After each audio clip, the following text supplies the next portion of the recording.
Bentrovati ancora una volta su Venezia Giulia News per una puntata che è molto articolata con parecchi argomenti. È stata una settimana veramente, come possiamo dire, vivace dal punto di vista degli avvenimenti. Ovviamente non siamo riusciti a farli tutti, però quello che è successo in provincia di Gorizia e nel Monfalconese ne basta e avanza. Cominceremo oggi con i sindaci per la Pozzuolo. C'è stato un raduno dei sindaci per far sì che per fare delle azioni perché la Brigata Pozzuolo del Friuli non lasci Gorizia, sarebbe un disastro culturale e anche economico. Poi parleremo dell'ente bilaterale. Non tutti sanno che nel reparto del commercio, che nel commercio c'è questo ente che raggruppa sia i datori di lavoro che i dipendenti e cerca di trovare le soluzioni migliori per quanto riguarda anche per esempio la cassa integrazione, che molte forse non sanno che esiste anche nel commercio. Questo nella prima parte. Nella seconda parte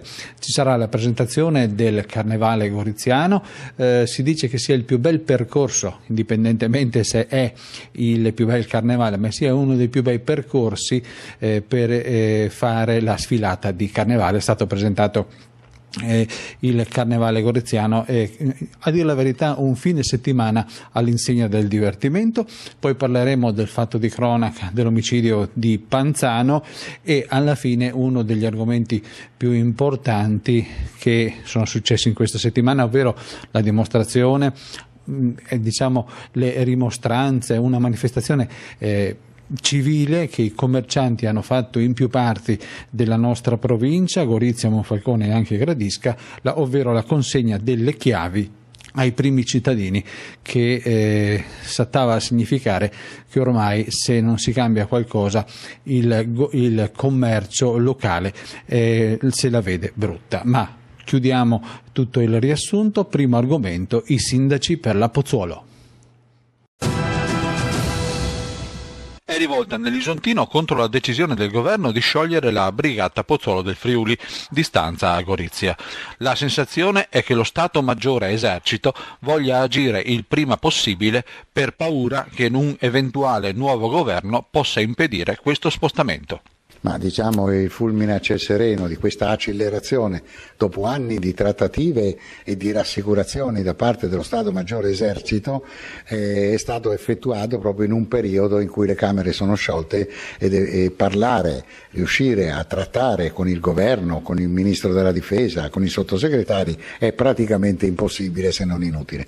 In questo momento abbiamo chiesto a tutti i sindaci dell'Isontino la solidarietà, che è venuta in maniera massiccia se non totalitaria. Abbiamo chiesto l'intervento alle associazioni combattentistiche e d'arma, faremo una serie di manifestazioni, di interventi, di prese di posizione e aspettiamo che al ritorno della politica, nel momento in cui ci sarà un governo nuovo, di qualsiasi colore esso sia, evidentemente riproporremo la richiesta di sospendere questa decisione e di lasciare a Gorizia la Pozzuolo. La caduta dei confini ha portato, sembrerebbe, più danni che vantaggi.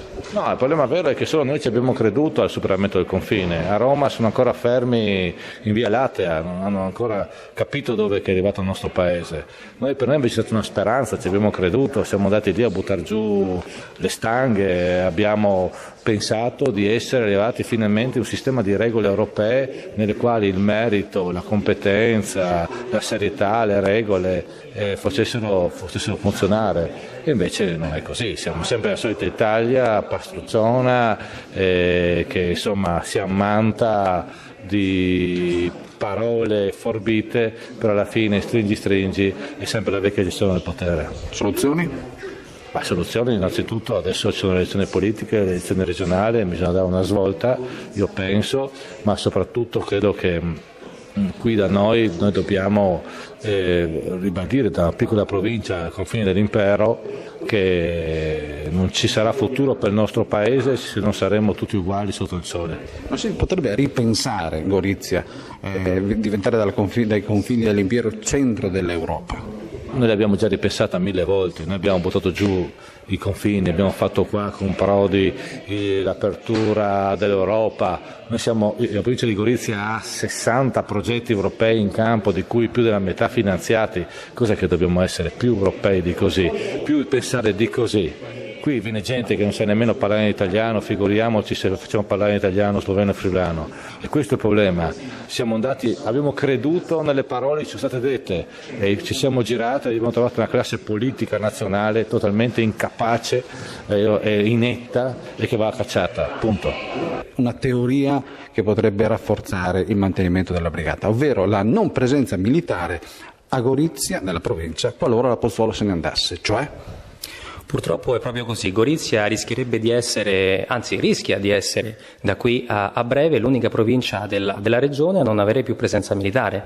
Non avendo più presenza militare perché le altre 3 province comunque hanno dei reparti, delle unità che comunque rappresentano, diciamo, le strutture, l'istituzione militare. Questo poi non solo, ma a un anno da quello che sarà il centenario della Grande Guerra, in un luogo dove i militari hanno segnato la storia, ma non solo, in un luogo soprattutto dove diciamo, si è combattuta la prima guerra mondiale, e questo sinceramente da un punto di vista storico mi sembra, diciamo, veramente un peccato non poter rappresentare da qui a breve una città dove non vedremo più uniformi e divise in giro per la città.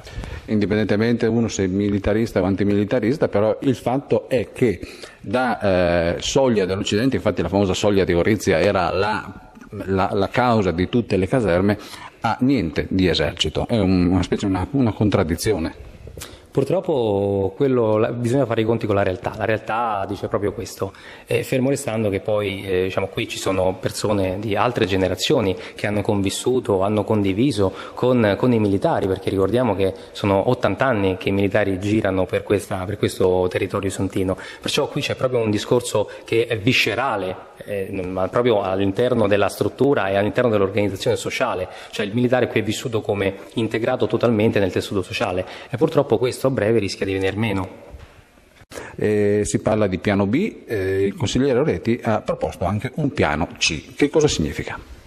Alla luce delle decisioni prese dallo Stato Maggiore Esercito, a breve purtroppo non ci sarà più presenza militare nel territorio isontino. Questo diciamo, potrà essere sicuramente una grave mancanza sia da un punto di vista economico e storico alla soglia del centenario della Grande Guerra. Io mio stesso mi sono proposto di proporre il piano C, che consiste soltanto nel garantire la presenza militare. Se gli Stati Maggiori hanno preso delle decisioni, sicuramente ci sono delle motivazioni alla base, mentre secondo me sarebbe il caso di considerare che tutti i sindaci riuniti considerano anche la richiesta di fare sicuramente alla politica nazionale di garantire la presenza militare qui nel territorio isontino, a prescindere diciamo, dall'arma o dalle specialità che si potrebbero richiedere. Il danno che dovrebbe subire Gorizia è che praticamente verrebbero cancellate fisicamente solo le 2 caserme di Gorizia, la brigata, il comando brigata e la caserma di Via Trieste, mentre le altre rimarrebbero in regione, quindi in un certo senso solo Gorizia, che se la Pozzuolo se ne va, ha un grande danno. Il mio rammarico in questo senso è proprio qui, nel senso che tutto questo avviene, sembra quasi uno scherzo del destino, tutto questo avviene a un anno dal centenario della Grande Guerra, dove qui i militari hanno segnato la storia, dove qui c'è stata la vera e la grande battaglia. Perciò questo va diciamo, ancora di più a dar forza al discorso di mantenere una presenza militare nel territorio isontino. E dopo i sindaci per la Pozzuolo parliamo dell'ente bilaterale, un organismo di Ascom Confcommercio molto interessante. State a vedere. Nella sede Ascom di Gorizia è stato presentato il rapporto 2012 dell'ente bilaterale, un ente che forse non hai più è conosciuto. Di cosa si tratta, Bucco? Si tratta di un ente bilaterale che è costituito in maniera paritetica da rappresentanti delle associazioni commercianti, Confcommercio, e rappresentanti delle organizzazioni sindacali CGIL e CISL-UIL, in maniera quindi paritetica e con uguale rappresentanza. È una cosa strana, i datori di lavoro e chi lavora insieme. Sì, assolutamente sì, anzi è proprio dal 2003 con la riforma Biagi che la bilateralità sta assumendo sempre maggiore importanza nell'ambito delle relazioni sindacali e del mercato del lavoro, per cui l'ente bilaterale diventa un luogo di sintesi tra le istanze dei rappresentanti delle aziende e le istanze dei lavoratori. Per quel che riguarda i vostri compiti, avete dato alcuni numeri in questa conferenza stampa, come avete evidenziato la cassa integrazione in deroga, corsi di formazione. E di che cosa abbiamo parlato? Di cosa si tratta?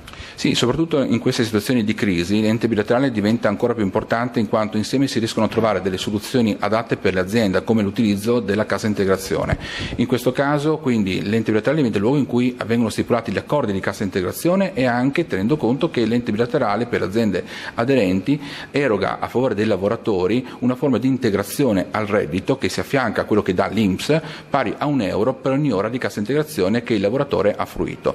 Quindi si interviene anche in maniera economica vicino al lavoratore in integrazione di un reddito che viene a mancare. E ovviamente oltre a questo, nell'ambito della formazione, l'ente bilaterale interviene affiancando le aziende che vogliono predisporre dei progetti formativi all'interno dei fondi interprofessionali, come abbiamo il nostro fondo forte, avvallando questi progetti, discutendone e quindi che assumono maggiore importanza, maggiore forza nell'ambito dell'approvazione dei progetti stessi e nell'avvio della formazione continua.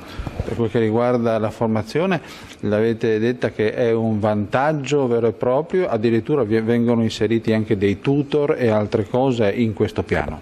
Allora, la formazione è assolutamente fondamentale e le aziende non sono lasciate sole, ma anzi possono fruire di percorsi formativi che avvengono attraverso questi fondi interprofessionali come il Fondo Forte, e sono totalmente gratuiti per le aziende, in quanto questi fondi funzionano attraverso finanziamenti da parte dell'INPS, dell'ente previdenziale, che a sua volta riceve contributi obbligatori da parte delle aziende. Quindi le aziende possono scegliere di aderire a questi fondi. Se aderiscono a questi fondi possono fruire della formazione continua, delle offerte formative date a questi fondi, oppure anche a creare dei progetti di formazione specifici per singola azienda, oltre che per settori macroeconomici. Nel 2012 quanta cassa integrazione avete concordato, visto che siete un ente bilaterale? Abbiamo stipulato 52 accordi nella provincia di Gorizia, stiamo parlando di cassa integrazione, per 30.991 ore programmate di cassa. Le ore di effettiva fruizione di cassa integrazione ci gireremo intorno a 18.000 ore e attendiamo i dati definitivi dell'ultimo trimestre del 2012. Trend di questi ultimi anni in crescita, e se in crescita di quanto? Assolutamente in crescita, probabilmente siamo oltre il doppio rispetto al 2011 dell'utilizzo di cassa integrazione. Ovviamente sono dati dell'ente bilaterale, quindi sono dati relativi ad aziende che aderiscono all'ente bilaterale e fruiscono dei servizi che l'ente bilaterale dà, quindi non sono dati totali dell'intero settore, perché ci sono molte aziende che non aderiscono all'ente, quindi fanno accordi direttamente con le organizzazioni sindacali, e però i lavoratori non possono percepire, ovviamente sempre nei limiti dei finanziamenti che noi abbiamo, delle disponibilità finanziarie che noi abbiamo, non possono percepire di questa forma di integrazione al reddito. Per informazione, se uno volesse aderire all'ente bilaterale per avere questi vantaggi, come deve fare? L'azienda può rivolgersi alla Confcommercio Gorizia e quindi spiegheremo tutti i vantaggi che ci possono essere, anzi le opportunità che ci possono essere aderendo all'ente bilaterale, oppure il lavoratore può rivolgersi alle sue organizzazioni sindacali di appartenenza o di rappresentanza. Questo è tutto per il momento, ci risentiamo fra poco con altri argomenti su Venezia Giulia News. Cominceremo con la presentazione del Carnevale Goriziano. A fra poco.